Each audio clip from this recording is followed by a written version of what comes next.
ನಮಸ್ತೆ ಎಲ್ರಿಗೂ. ಇವತ್ತು ದಾಲ್ ಕಿಚಡಿ ಹೇಗೆ ಮಾಡೋಣ ಅಂತ ನೋಡೋಣ ಬನ್ನಿ. ದಾಲ್ ಕಿಚಡಿಗೆ ಫಸ್ಟು ನಾವು ಹೆಸರುಬೇಳೆ ಅಕ್ಕಿನ ಒಂದು ಸಮ ಪ್ರಮಾಣದಲ್ಲಿ ಸಪ್ರೇಟು ಕೂಗಿಸ್ಕೋಬೇಕು. ಅದು ಯಾವುದಕ್ಕೆ ಅಂತಂದರೆ ನಾವು ಪೊಂಗಲ್ ಮಾಡ್ತೀವಲ್ಲ, ಆ ಪೊಂಗಲ್ ಅದಕ್ಕೆ ಮುಕ್ಕಾಲು ಲೋಟ ಹೆಸರುಬೇಳೆಗೆ 1 ಕಪ್, ಒಂಚೂರು ಅಕ್ಕಿ ಜಾಸ್ತಿ ಆದರೂ ಪರವಾಗಿಲ್ಲ, 1 ಲೋಟ ಅಕ್ಕಿ ಹಾಕ್ಕೊಂಡು ಅದಕ್ಕೊಂದೆರಡು 2 ಲೋಟ, 2.5 ಲೋಟ ನೀರು ಹಾಕ್ಕೊಂಡು ತೆಳ್ಳಗಾದರೂ ಓಕೆನೆ. ಉಪ್ಪು, ಅರಿಶಿನ 1 ಸ್ಪೂನ್ ಉಪ್ಪು ಹಾಕ್ಕೊಂಡು ಕೂಗಿಸ್ಕೋಬೇಕು ಪೊಂಗಲ್. ಅದಕ್ಕೆ ಲೈಕ್ ಮಾಡಿ, ಸಬ್ಸ್ಕ್ರೈಬ್ ಮಾಡಿ. ನೀವು ಒಂದ್ಸತಿ ಟ್ರೈ ಮಾಡಿ ನೋಡಿ, ತುಂಬ ಚೆನ್ನಾಗಿರುತ್ತೆ ಇದು ದಾಲ್ ಕಿಚಡಿ ಟೇಸ್ಟು ಎಲ್ಲ.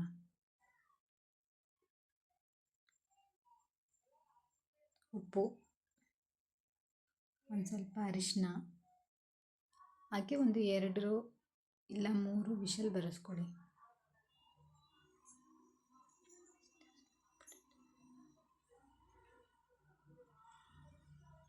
ನಾನು ಏನಕ್ಕೆ ಇಲ್ಲಿ ಸುತ್ತ ಬಟ್ಟೆ ಹಾಕ್ತಾಯಿದ್ದೀನಿ ಅಂತಂದರೆ, ಈ ಬಿಸಿಬೇಳೆ ಭಾತ್ಗೆ ಕೂಗಿಸ್ಕೋಬೇಕಾರೆ ಇಲ್ಲ ಪೊಂಗಲ್ಗೆ ಕೂಗಿಸ್ಕೋಬೇಕಾರೆ ಅದೆಲ್ಲ ನೀರೆಲ್ಲ ಬಂದು ಸ್ಟವೆಲ್ಲ ಗಲೀಜಾಗುತ್ತೆ. ಈ ಥರ ಬಟ್ಟೆ ಹಾಕಿದ್ರೆ ಬಟ್ಟೆ ಮಾತ್ರ ನಾವು ವಾಶ್ ಮಾಡ್ಕೋಬೋದು.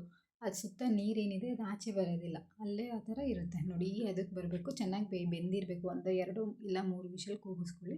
ಗಟ್ಟಿ ಇದ್ದರೆ ನೀರು ಹಾಕೋಬೋದು, ನೋಡ್ತಾ ಹೋಗಿ. ನೆಕ್ಸ್ಟು ಒಂದು ಪಾತ್ರೆ ಇಟ್ಕೊಂಡು ಪಾತ್ರೆಗೆ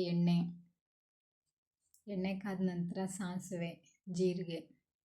ಯಾವತ್ತೂ ನಾವು ಸಾಸಿವೆನ ಎಣ್ಣೆ ಕಾದ ನಂತರನೇ ಸಾಸಿವೆ ಹಾಕಬೇಕು. ಆ ಸಾಸಿವೆ ಸಿಡಿಬೇಕು, ಸಿಡಿದಾಗಲೇ ಟೇಸ್ಟು. ಇಲ್ಲ ಅಂತಂದರೆ ಸಿಡಿಲಿಲ್ಲ ಅಂದರೆ ಕೈ ಬಂದುಬಿಡುತ್ತೆ. ಜೀರಿಗೆ ಹಾಕ್ಕೊಳ್ಳಿ. ಜೀರಿಗೆ ನಂತರ ಬೆಳ್ಳುಳ್ಳಿ, ಫ್ಲೇವರ್ಗೆ ಒಂದೇ ಒಂದು ಹಸಿಮೆಣ್ಸಿನ್ಕಾಯಿ ಹಾಕ್ಕೊಳ್ಳಿ. ನಂತರ ಬೆಳ್ಳುಳ್ಳಿ ಹಾಕ್ಕೊಳ್ಳಿ. ಬೆಳ್ಳುಳ್ಳಿ ಆದಮೇಲೆ ಕರಿಬೇವಿನ ಸೊಪ್ಪು, 1-2 ಈರುಳ್ಳಿ ಸಣ್ಣಕ್ಕೆ ಹಚ್ಕೊಂಡಿರಬೇಕು. ಅದನ್ನು ಚೆನ್ನಾಗಿ ಬ್ರೌನಿಷ್ ಬರೋ ತನಕ ಫ್ರೈ ಮಾಡಿ. ನಂತರ 2 ಟೊಮೊಟೊನೂ ಸಹ ಚೆನ್ನಾಗಿ ಫ್ರೈ ಮಾಡಬೇಕು, ಬೇಯಬೇಕು, ಹಸಿ ಸ್ಮೆಲ್ ಹೋಗೋ ತನಕ ಫ್ರೈ ಮಾಡಿ.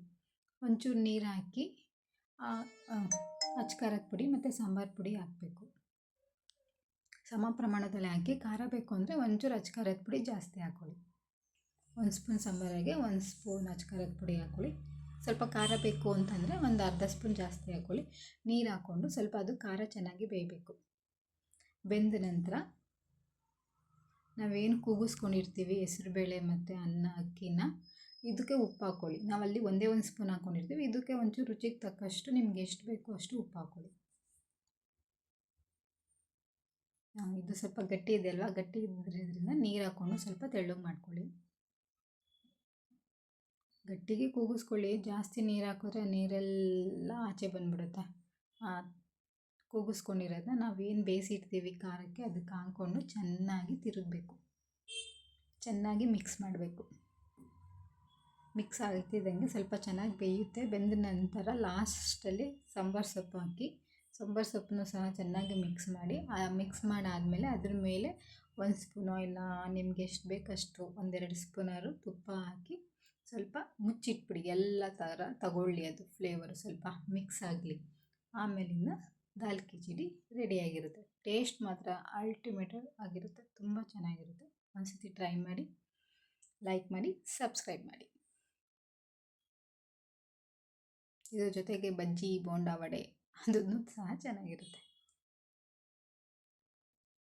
Thanks for watching.